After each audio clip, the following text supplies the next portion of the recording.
much. Let me just start by saying Donald Trump is the most profound pro-fraud president in history.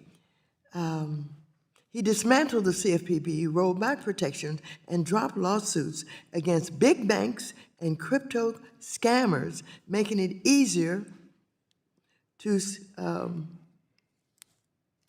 basically scam retirees, students, and working Americans. He's 7.7 billion richer and continues profiting off the presidency at the expense of constituents. Under his watch, fraud targeting American consumers has soared, from meme coin pump and dump schemes to insider trading linked to his own tariff announcements.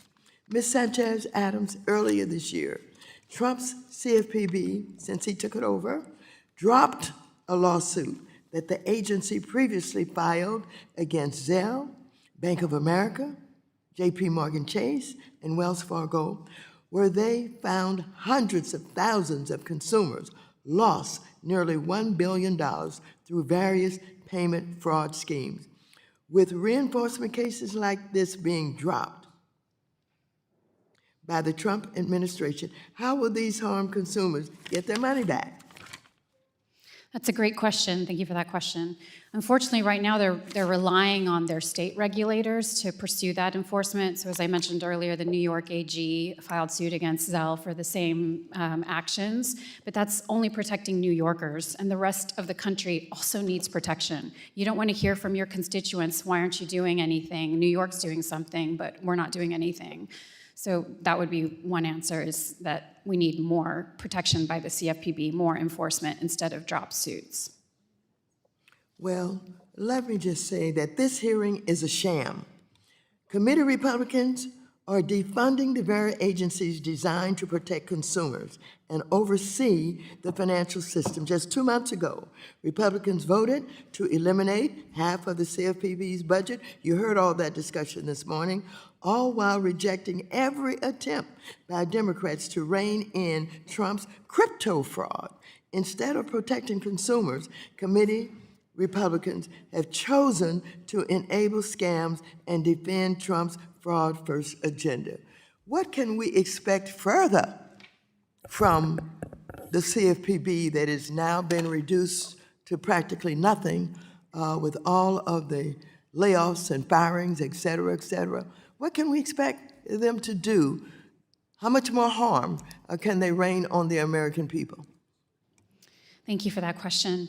You know, unfortunately, taking steps to deregulate the industries that pose a threat and harm consumers is not the right step to take, and I hope that that is not what continues. I hope that they don't bend to the pressures of industry to let them do what they want and continue to harm consumers.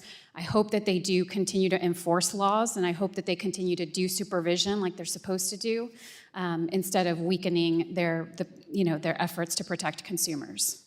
Would you agree that the way that they have defined this hearing, fraud in focus, exposing financial threats to American families, is misleading?